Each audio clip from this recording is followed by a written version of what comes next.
São João da Cruz, obras completas. São João, doutor da Igreja. Estamos na obra A Subida do Monte Carmelo, cuja tradução é das Carmelitas Descalças do Convento de Santa Teresa. A editora é a Vozes, canal Leconde. Caros ouvintes, creio que já saibam, mas me repito. Caso gostem do que aqui está sendo lido ou será lido neste momento, adquiram o livro. Vale a pena, obviamente, ter a obra completa deste doutor magnífico em mãos.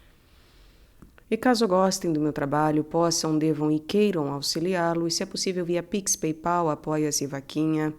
Os links estão todos no box descritivo. Também é possível auxiliar o canal comprando livros que chegaram até mim pela lista de desejos da Amazon ou ainda tornando-se membro. Eu peço para que, por favor, curtam, compartilhem, comentem, inscrevam-se no canal caso já não tenham feito, pois tudo isso faz muita diferença em termos de engajamento. Obrigada pela presença. Eu também peço para que, por favor, orem por mim, roguem por mim a Deus, nosso Senhor, e desejo a todos uma boa escuta e que Deus vos abençoe, meus caros. Estamos no livro 2, seguimos para o capítulo 12. Das representações imaginárias naturais. Diz o que são e prova como não podem servir de meio proporcionado para alcançar a união divina. Prejudicam a alma delas, não desprendida.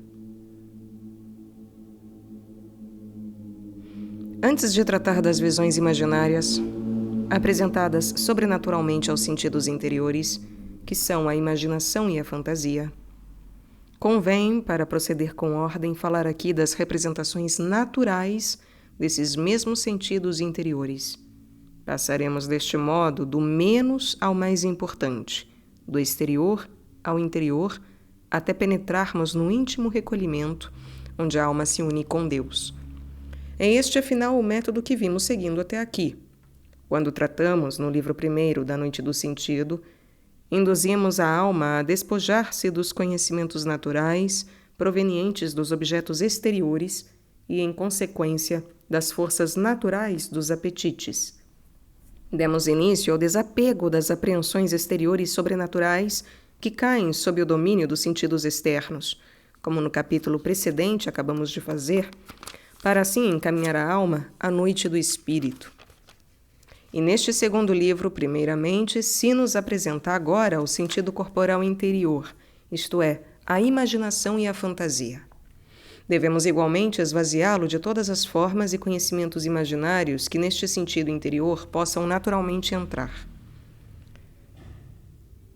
Provaremos como é impossível à alma chegar à união divina enquanto não cessam as operações imaginárias, as quais não podem ser meio proporcionado e imediato para atingir tal união.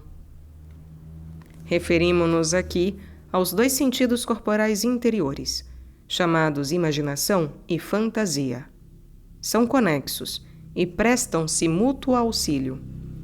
O primeiro, a imaginação, discorre imaginando, enquanto o segundo, a fantasia, forma a imagem ou coisa imaginada. A nosso propósito é o mesmo tratar de um como de outro. Por este motivo, quando não nomearmos os dois juntos, tenha-se por entendido que nos referimos a um e outro indiferentemente. Ou seja, imaginação e fantasia estão aqui enquanto sinônimos. Tudo o que se representa a esses sentidos interiores pode ser chamado imaginação ou fantasia. E a eles se apresentam sob formas e figuras corpóreas. Esta representação imaginária pode ser de duas maneiras. Uma sobrenatural, realizada sem a cooperação desses sentidos, passivamente. Tais são as visões imaginárias de origem sobrenatural, de que falaremos adiante.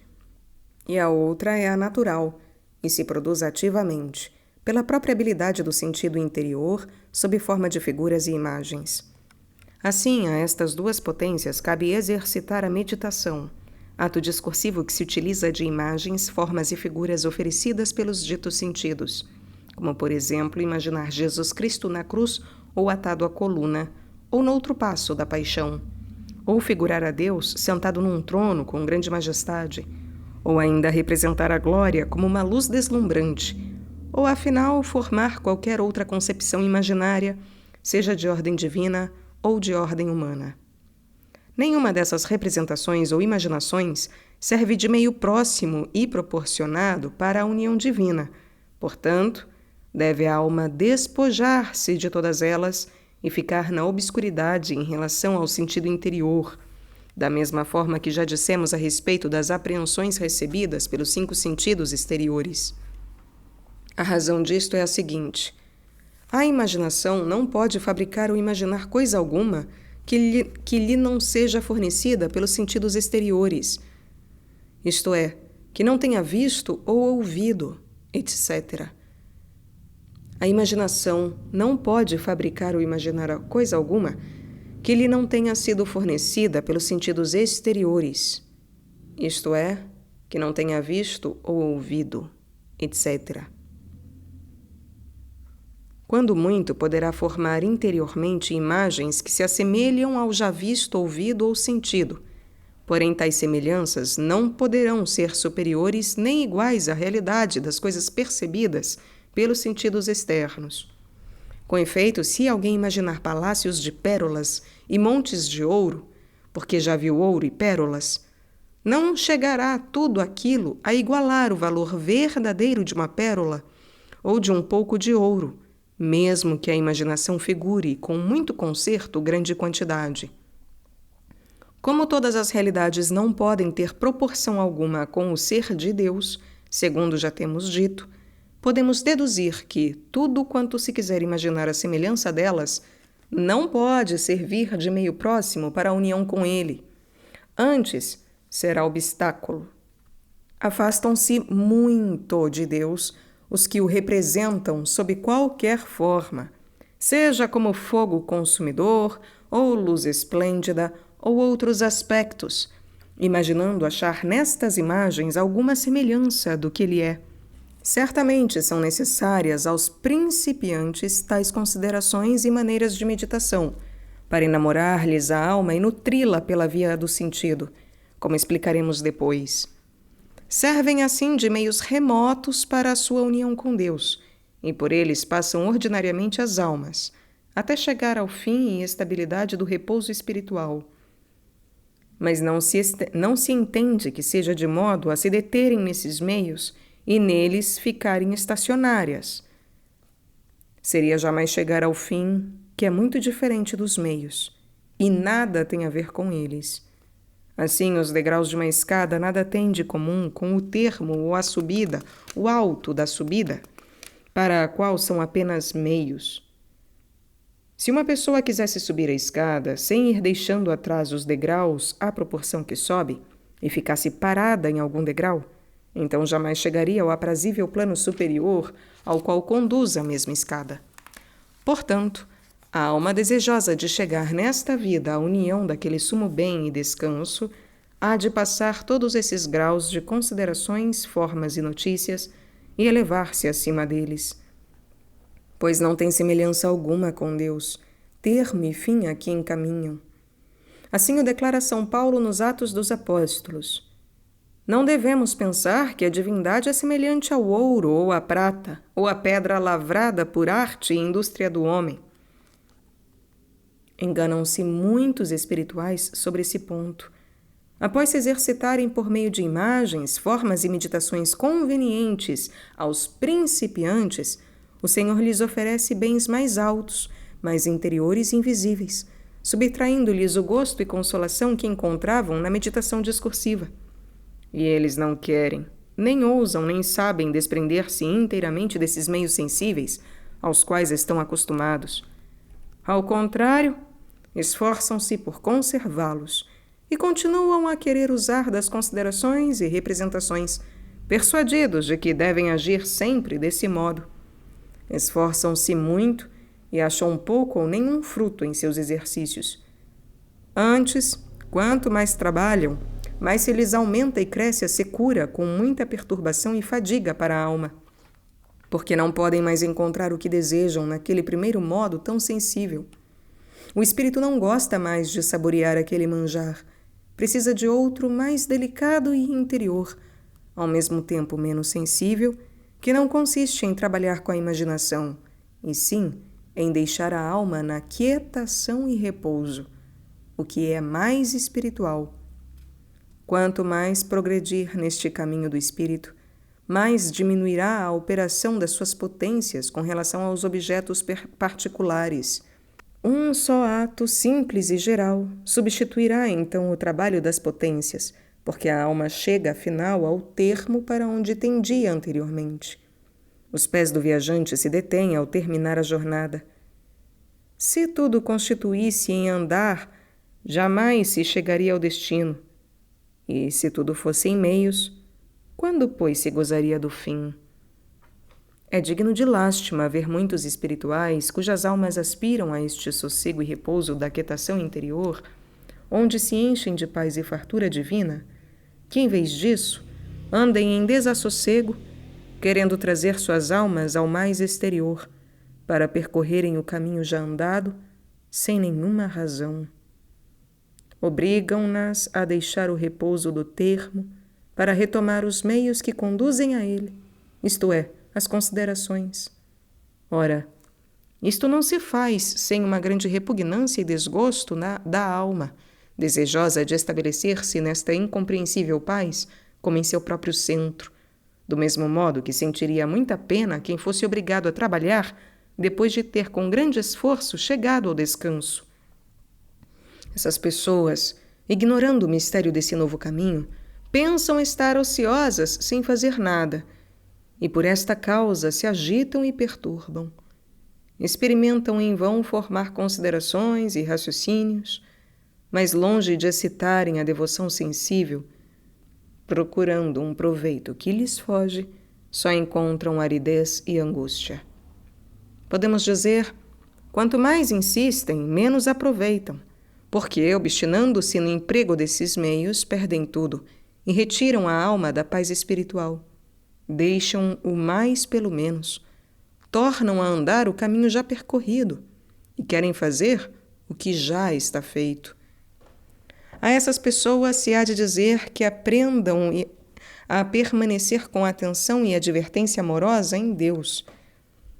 A essas pessoas se há de dizer que aprendam a permanecer com atenção e advertência amorosa em Deus, naquela quietação, sem se preocuparem com a imaginação nem com as imagens que ela forma. Aqui, como dissemos, descansam as potências e não obram ativamente. Sua atitude é passiva, recebendo a ação divina.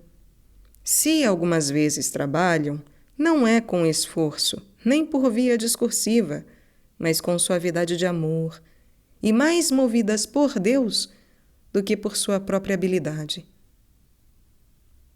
Se trabalham, não é com esforço, nem por via discursiva, mas com suavidade de amor, e mais movidas por Deus do que por sua própria habilidade. Explicaremos este ponto mais claramente depois. Agora é suficiente o que já está dito para os que pretendem ir adiante, sobre a necessidade do total desapego em todos os meios, esses meios, modos e operações da imaginação, no tempo conveniente e segundo o estado em que se encontram, a fim de acharem proveito para as suas almas. No intuito de mostrar quando e como devem proceder assim, indicaremos no capítulo seguinte alguns sinais que deverá notar em si o espiritual e, por meio deles, conhecer o momento em que livremente possa deixar a via discursiva e não mais se servir do concurso da imaginação. Capítulo 13. Sinais que há de ver em si o espiritual para conhecer quando deve abandonar as formas imaginárias e os discursos da meditação, passando ao estado de contemplação. Para evitar confusão no desenvolvimento desta doutrina, é útil dar a entender, neste capítulo, em que tempo e ocasião deve a alma abandonar a meditação discursiva por meio de imagens, formas e figuras, para não acontecer deixá-las antes ou depois do tempo conveniente ao seu progresso espiritual. Pois, assim como convém deixá-la em tempo oportuno, para não impedir a união divina, assim também é necessário não abandoná-la antes do tempo para não voltar atrás. Pois, embora não sirvam as apreensões das potências internas de meio próximo para a união aos proficientes, todavia, servem de meios remotos para os principiantes. Dispõem e habituam o espírito a elevar-se, pelo sentido, às realidades espirituais, e o desembaraçam das formas e imagens baixas, terrenas, mundanas e naturais. Indicaremos alguns sinais que há de ver em si o espiritual para saber se é ou não tempo de deixar a meditação discursiva. O primeiro sinal é não poder meditar nem discorrer com a imaginação, nem gostar disso como antes. Ao contrário, só acha secura no que até então o alimentava e lhe ocupava o sentido. Enquanto, porém, tiver facilidade em discorrer e achar sabor na meditação, não a deve deixar, salvo quando a alma estiver na paz e quietação indicadas no terceiro sinal. O segundo é não ter vontade alguma de pôr a imaginação nem o sentido em outras coisas particulares, sejam exteriores ou interiores. Não me refiro às distrações da imaginação, pois esta, mesmo no maior recolhimento, costuma andar vagueando. Digo somente que não há de gostar a alma de fixá-la voluntariamente em outros objetos. O terceiro sinal, e o mais certo, é gostar a alma de estar a sós com atenção amorosa em Deus, sem particular consideração, em paz interior, quietação e descanso, sem atos e exercícios das potências, memória, entendimento e vontade, ao menos discursivos, que consistem em passar de um ao outro, mas só com a notícia e a advertência geral e amorosa já mencionada, sem particular inteligência de qualquer coisa determinada. Esses três sinais reunidos há de verificar em si o espiritual para ousar com segurança deixar a via da meditação e do sentido e entrar na vida da contemplação e do espírito. Não basta só o primeiro sinal sem o segundo, porque a impossibilidade de exercitar a imaginação e de meditar nas coisas de Deus poderia provir de distração e pouco recolhimento. Eis porque é necessário o segundo sinal, isto é, não sentir atração nem desejo de pensar em coisas estranhas. Com efeito, quando a dificuldade de fixar a imaginação e o sentido nas coisas de Deus procede de dissipação e tibieza, logo sente a alma a necessidade e desejo de aplicar-se a outras diferentes e de abandonar a meditação. Sem o terceiro sinal, porém, os dois primeiros juntos seriam insuficientes. A incapacidade de discorrer e fixar o pensamento em Deus, sem inclinação de pensar em outras coisas, poderia proceder de melancolia, ou resultar de algum humor doentio no cérebro ou no coração, que só vai causar certo entorpecimento e suspensão do sentido. Quando assim acontece, a alma em nada pensa e não quer trabalhar com as potências, nem sente gosto em fazê-lo, senão só em ficar naquele embevecimento saboroso. Contra isto se há de verificar o terceiro sinal, que é a notícia e atenção amorosa em paz, como dissemos. No princípio, entretanto, quando começa este estado, quase não se percebe esta notícia amorosa, e isto por duas causas. Primeira, porque no começo costuma ser a contemplação muito sutil e delicada, e quase insensível. Segunda, porque tendo a alma se habituado à meditação, cujo exercício é totalmente sensível, com dificuldade percebe esse novo alimento insensível e já puramente espiritual. Mormente acontece isto quando a alma, por não conhecer o seu estado, agita-se e se esforça por voltar ao outro exercício de meditação. Embora com esse novo alimento seja mais abundante a amorosa paz interior, a inquietação impede a alma de senti-la e gozá-la. Mas na medida em que a alma se for habituando a permanecer sossegada, irá crescendo a tranquilidade e aquela notícia amorosa e geral de Deus, nela encontrando mais gosto do que em todas as outras coisas, pois a enche de paz, descanso, gozo e deleite, sem trabalho. E para maior clareza do assunto, diremos no capítulo seguinte os motivos que justificam a necessidade dos 3 ditos sinais para entrar a alma na via do Espírito. Capítulo 14. Conveniência dos sinais mencionados. Razões da necessidade deles para entrar na via da contemplação. Para entrar na via do Espírito, que é a contemplação, deve o espiritual deixar a vida imaginária e de meditação sensível quando já não acha gosto nela, nem pode discorrer. Ora, tem este primeiro sinal 2 razões de ser que se podem quase resumir em uma só. Primeira, a alma já recebeu, de certo modo, todo o bem espiritual que devia achar nas coisas de Deus por meio da meditação e dos raciocínios. É indício certo já não poder meditar e discorrer como antes e não achar neste exercício novo alimento e gosto como anteriormente, quando ainda não tinha chegado a gozar do espírito que ali estava escondido. Originariamente, cada vez que a alma recebe algum novo bem espiritual, recebe-o gostando, pelo menos com o espírito, no meio por onde o recebeu, e lhe fez proveito. De outra forma, seria muito difícil o bem espiritual ser-lhe útil, nem poderia achar na causa dele o sabor e gosto achado efetivamente quando o recebe. Assim dizem os filósofos: o que tem sabor, nutre e engorda. E diz o São Jó: poder-se-á porventura comer a vianda insossa, que não foi temperada de sal? A primeira causa, portanto, de não poder meditar e discorrer como antes, é o pouco proveito e sabor que o espírito aí encontra. A segunda razão é: a alma chegada a este ponto já possui, quanto à substância e ao hábito, o espírito de meditação. Pois qual o fim da meditação e dos atos discursivos, se não conseguir mais clara notícia de Deus e mais intenso amor? Cada vez que pela meditação o consegue, é mais um ato.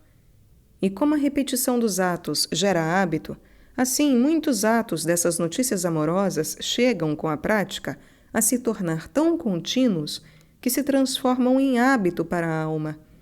Na verdade, costuma o Senhor elevar muitas almas logo ao estado de contemplação sem este meio dos atos discursivos, ou, ao menos, sem haver precedido muitos.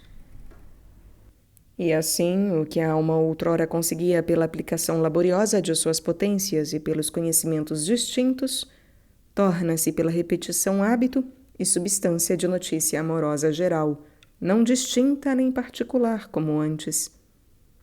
Logo que entra em oração, como quem já está com a boca na fonte, bebe à vontade e com suavidade, sem o trabalho de conduzir a água pelos aquedutos das passadas considerações, formas e figuras.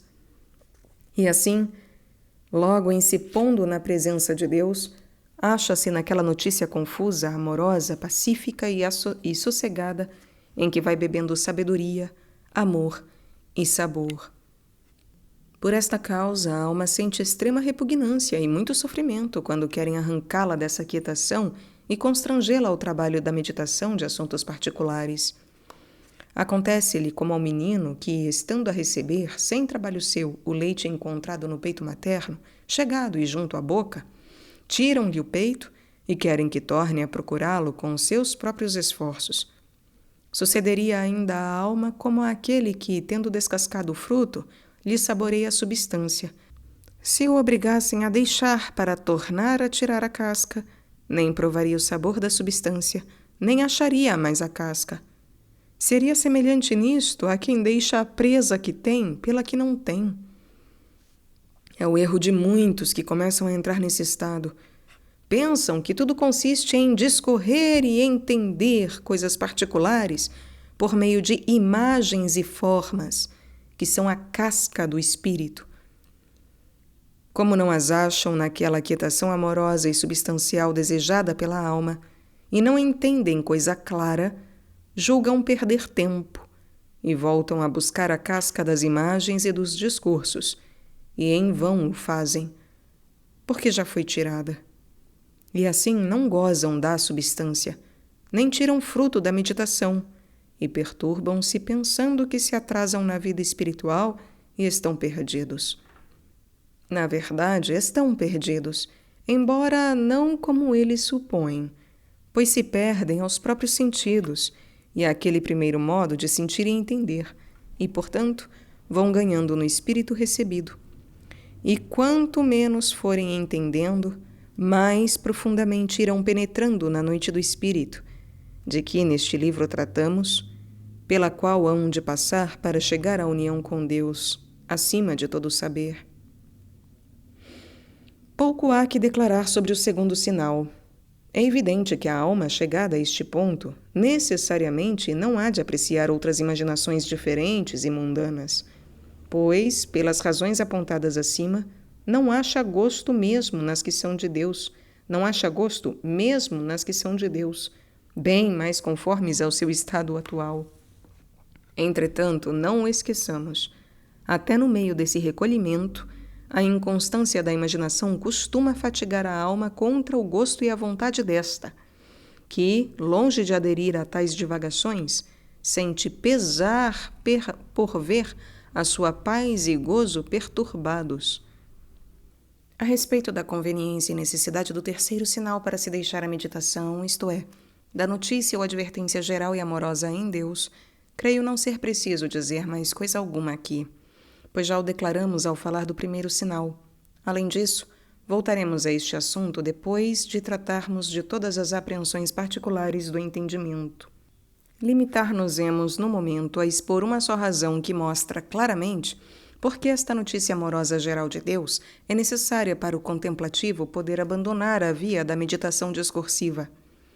Se a alma não gozasse dessa notícia ou advertência em Deus, consequentemente nada faria, nem receberia na oração.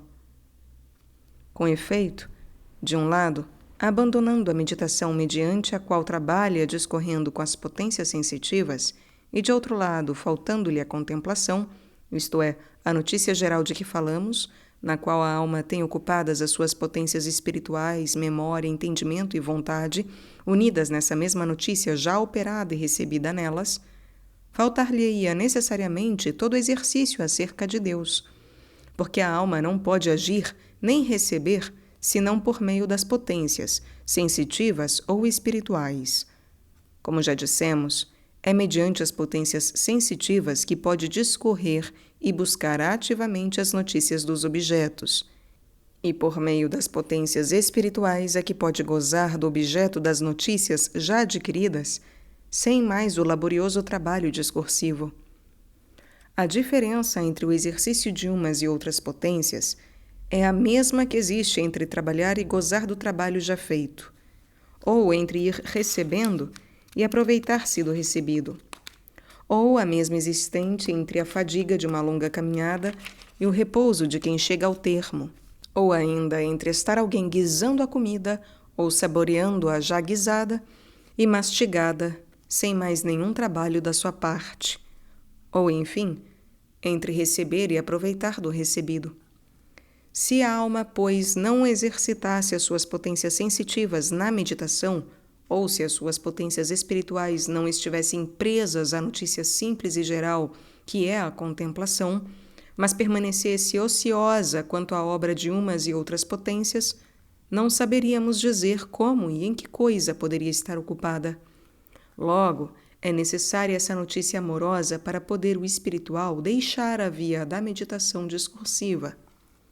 Entretanto, convém saber que esta notícia geral é às vezes tão sutil e delicada, mormente quando é mais pura, simples, perfeita, espiritual e interior, que a alma, embora esteja empregada nela, não a vê nem sente. Isto sucede, sobretudo, como dissemos, quando esta notícia é em si mais clara, perfeita e simples. E assim o é quando na alma penetra mais limpa e segregada de outras intelecções e notícias particulares em que o entendimento ou o sentido poderiam fazer presa. A alma, então, carecendo destas últimas, nas quais o entendimento e sentido têm costume e habilidade de se exercitar, não a sente, porquanto lhes faltam suas costumadas formas sensíveis. É esta a causa porque, quanto mais pura, perfeita e simples for a notícia, menos a percebe o entendimento e mais obscura lhe parece. E assim, pelo contrário, quando é menos pura e simples, mais clara e importante aparece ao entendimento, por estar revestida ou mesclada de algumas formas inteligíveis, em que pode mais apoiar-se o entendimento ou o sentido. Eis uma comparação que tornará mais compreensível o nosso pensamento. Se considerarmos o raio de sol penetrando num aposento, observaremos que será mais perceptível à vista na proporção em que o ar estiver mais carregado de átomos de poeira. No entanto, está o raio, nesse caso, menos puro e limpo, pois está cheio de toda aquela poeira. De modo oposto, quanto mais livre desses átomos estiver o ar, menos aparecerá o raio aos nossos olhos. E se estivesse totalmente isento de pó e até dos átomos mais sutis, ficaria de todo obscuro e imperceptível o dito raio à nossa vista. Por falta de objetos visíveis, não acharia onde fixar-se, pois a luz não é propriamente o objeto da vista, mas sim o meio pelo qual os olhos veem o que é visível. Não havendo esses objetos visíveis sobre os quais a luz do raio se possa refletir, nada se verá. Por exemplo, se entrasse o raio por uma janela e saísse por outra, sem encontrar objeto algum sobre o qual pudesse refletir-se, não o poderíamos ver. No entanto, estaria o raio em si mais puro e limpo do que quando, pela presença dos objetos, parecesse mais luminoso. O mesmo acontece com a luz espiritual relativamente à vista da alma, que é o entendimento. Essa geral notícia e luz sobrenatural de que vamos tratando investe sobre o entendimento tão pura e simplesmente, tão despida e alheia de todas as formas inteligíveis, objetos próprios do entendimento, que este não a sente, nem pode percebê-la. Algumas vezes mesmo essa luz, quando é mais pura, se torna treva para quem a recebe, porque priva o entendimento de suas luzes ordinárias, de imagens e fantasias, e só o deixa então perceber e ver a treva. Quando, porém, essa luz divina não investe com tanta força sobre a alma, esta não sente treva, nem vê luz, nem apreende coisa alguma que ela saiba, de uma parte ou de outra. E, no entanto, entra a alma às vezes como num profundo esquecimento de tudo, não sabendo onde está, nem o que se passa nela, e até perde a noção do tempo. Pode acontecer, e acontece realmente, ficar muitas horas nesse ouvido, neste esquecimento. E ao voltar a si, parece-lhe ter sido apenas um instante, ou mesmo nada. A causa de tal ouvido é a pureza e simplicidade dessa notícia, que, sendo tão pura, quando ocupa a alma, purifica-a de todas as apreensões e formas dos sentidos e da memória, de que anteriormente se servia agindo no tempo, e assim a deixa olvidada de tudo e como fora do tempo. Eis porque esta oração, embora dure muito, parece à alma brevíssima, porque fica então unida em inteligência pura, que não está sujeita ao tempo. Diz-se dessa oração, oração breve, que penetra os céus, porque não é do tempo, e une a alma a Deus em uma inteligência celestial. E por isso, quando a alma volta a si, acha-se com os efeitos nela impressos sem que o perceba. Tais efeitos são elevação da mente à inteligência celestial e desprendimento, com abstração completa de todo o criado, de formas, imagens e lembranças. Isto diz Davi ter-lhe acontecido ao voltar a si desse ouvido. Vigiei e estou feito como pássaro solitário no telhado. É o Salmo 101, versículo 8. Diz solitário, isto é, alheio e abstraído de todas as coisas no telhado, isto é, com a mente elevada para o alto. Assim fica a alma como ignorante de tudo, porque só sabe de Deus, sem saber como. a esposa nos cânticos, referindo-se aos efeitos daquele sono e ouvido, fala deste não saber quando diz: eu não soube. Isto é, ignoro de onde me vem o que experimento. Neste estado, embora pareça a alma nada fazer e não estar aplicada em coisa alguma, porque não opera com os sentidos e as potências, creia, contudo, não estar perdendo tempo. Pois, conquanto cesse a harmonia das potências, a inteligência se acha no feliz estado acima referido, donde a sábia esposa dos cânticos, dos cantares, responde a si mesma nesta dúvida: eu durmo, mas meu coração vela. Como se dissera: embora durma relativamente a meu ser natural, que cessou de operar, meu coração sobrenaturalmente vela, elevado em notícia sobrenatural. Todavia, não se há de entender que essa notícia amorosa deva necessariamente causar este completo ouvido. Isto acontece somente quando Deus particularmente abstrai a alma do exercício de todas as potências naturais e espirituais, o que é raro, pois nem sempre esta notícia a ocupa toda. Ora, neste caso, é suficiente estar o entendimento abstraído de quaisquer notícias particulares, temporais ou espirituais, e a vontade não sentir desejo de pensar nelas, porque então é sinal de que a alma está entretida. Este indício é necessário para saber se realmente ela está neste ouvido quando a notícia espiritual se aplica e comunica só ao entendimento, pois neste caso algumas vezes não é percebida. Quando se comunica também à vontade, como quase sempre sucede, não deixa a alma de compreender mais ou menos claramente estar ocupada e absorvida nesta notícia, por pouco que nisto pense. Sente-se então cheia de um amor saboroso, sem saber nem entender particularmente o que ama.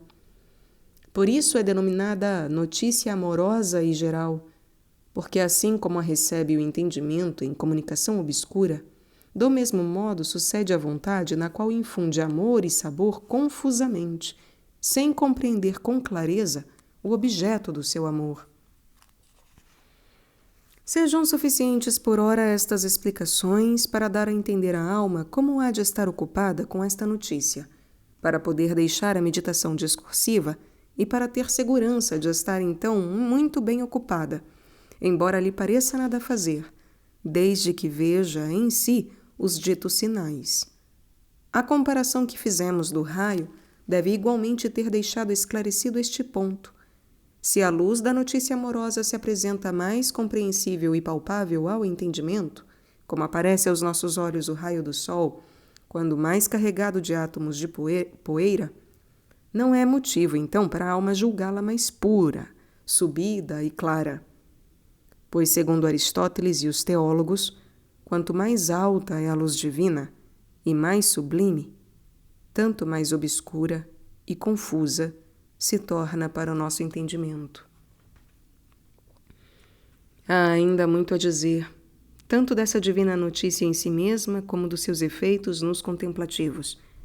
Explicaremos tudo em seu lugar. Aliás, se nos estendemos tanto até aqui, foi com receio de deixar esta doutrina mais confusa ainda, pois confesso, apesar de toda declaração, é certo que ainda o ficou bastante. Além de ser matéria poucas vezes tratada por escrito, ou de viva voz, por sua obscuridade e rara aplicação, acrescenta-se a insuficiência de meu estilo e pouco saber. E assim, pensando fazer-me compreender melhor, muitas vezes estendo-me demais e saio dos limites que comporta o ponto da doutrina em questão. Entretanto, faço-o às vezes de propósito, pois o que não se entender por umas razões, quiçá se compreenderá por outras, e também para dar mais luz sobre o que se há de dizer mais adiante. Para concluir esta parte, parece-me útil responder a uma dúvida que pode surgir a respeito da continuidade desta notícia. É o que farei brevemente no capítulo seguinte. Capítulo 15. É conveniente aos que começam a entrar na notícia geral da contemplação voltar algumas vezes ao exercício da meditação e às operações das potências naturais. Sobre o que acaba de ser explicado, poderia surgir uma dúvida. Se os proficientes aos quais Deus começa a pôr nessa notícia sobrenatural de contemplação já referida, estarão, pelo mesmo fato, na impossibilidade permanente de tirar proveito no exercício da meditação discursiva e das formas e imagens naturais. Respondo a esta objeção declarando não se tratar de abandonar definitivamente a meditação ou de jamais procurá-la, porque no princípio as almas que começam a entrar na notícia amorosa e simples de Deus não têm ainda tão perfeitamente adquirido o hábito de contemplação, a ponto de nela se estabelecerem quando lhes apraz. Igualmente, não se acham tão afastadas da meditação que não possam algumas vezes meditar e discorrer naturalmente como costumam, encontrando neste exercício algum novo alimento. Ao contrário, nesses espíritos, ao reconhecerem pelos sinais já mencionados que não está o espírito estabelecido naquela quietação e notícia sobrenatural, é mister voltarem à meditação discursiva, até chegarem a adquirir, com certa perfeição, o hábito de que falamos. Isto acontecerá quando, em oração, forem ocupadas por esta suave e pacífica notícia, sem a possibilidade e nem mesmo o desejo de se aplicarem à meditação. Mas, enquanto as almas não tiverem chegado a este ponto, que é o dos proficientes na contemplação, há alternância ora de uma, ora de outra coisa, em tempos diversos. Muitas vezes, portanto, se achará a alma nesta amorosa e pacífica advertência, sem mais exercitar as potências, quanto aos atos particulares, não obrando ativamente, mas só recebendo. E outras vezes terá necessidade de buscar auxílio branda e moderadamente no raciocínio para estabelecer-se naquela amorosa notícia. Em chegando, porém, a recebê-la, a alma não mais age com as potências. Na verdade, é a notícia que a ocupa e opera em seu interior, produzindo sabor e conhecimento, enquanto a alma não faz de sua parte, se não permanecer recolhida nessa advertência, amando a Deus, sem querer sentir nem ver nada. Desse modo, o Senhor se comunica passivamente ao Espírito, assim como a luz passivamente se comunica a quem não faz mais do que abrir os olhos para recebê-la. Receber a luz sobrenatural que se lhe infunde é para a alma o mesmo que entender passivamente. E quando se diz que nesse caso ela não age, não é por motivo de não entender, e sim porque entende sem indústria sua, apenas recebe o que lhe é dado, como acontece nas iluminações, ilustrações e inspirações divinas. Embora a vontade receba livremente esta notícia geral e confusa de Deus, todavia, para receber com maior abundância e simplicidade a luz divina, é necessário apenas não interpor outras luzes mais sensíveis de figuras ou notícias ou formas de raciocínio, pois estão muito longe de se assemelhar àquela serena e pura luz. Donde, se então quiser entender e considerar coisas particulares, por mais espirituais que sejam, achará nelas impedimento à luz do Espírito, clara, simples e geral, pondo aquelas nuvens no meio. Assim como encontraria obstáculo para ver a luz, quem tivesse diante dos olhos algum objeto a interceptá-la. É evidente, portanto, que terminado o trabalho de purificação e despojamento da alma em relação a todas as formas e imagens apreensíveis, será ela penetrada por esta pura e simples luz que a transformará no estado de perfeição. Na verdade, jamais falta essa luz à alma. São os véus e formas de criaturas, nos quais está a alma envolvida e embaraçada, que lhe impedem a livre difusão. Tirados inteiramente esses obstáculos e véus, como depois diremos, logo a alma, ficando em total desnudez e pobreza de espírito, já simples e pura, transformar-se-ia na simples pura sabedoria que é o Filho de Deus. Em faltando à alma enamorada tudo quanto é natural, logo se lhe infunde natural e sobrenaturalmente o que é divino, porque pode haver vazio em sua natureza. Aprenda o espiritual a ficar em advertência amorosa na presença de Deus, com sossego do entendimento, mesmo quando não puder meditar e lhe pareça nada a fazer. Assim, pouco a pouco e muito rapidamente, se infundirá na sua alma celeste paz e tranquilidade, cheia de admiráveis e sublimes notícias de Deus envoltas em amor divino. Não mais se preocupe em formar imaginações ou raciocínios, a fim de não inquietar o espírito, nem subtraí-lo àquela alegria e paz interior, pois todos esses meios só lhe causam desgosto e repugnância. E para banir o escrúpulo de que nada faz, advirta que não faz pouco em pacificar a alma, estabelecendo-a no seu repouso, sem agir e sem apetecer coisa alguma. É isto que o nosso Senhor nos pede por Davi. Cessai e vede que eu sou Deus. Como se dissesse, aprendei a estar vazios de todas as coisas, isto é, interior e exteriormente, e vereis como eu sou Deus.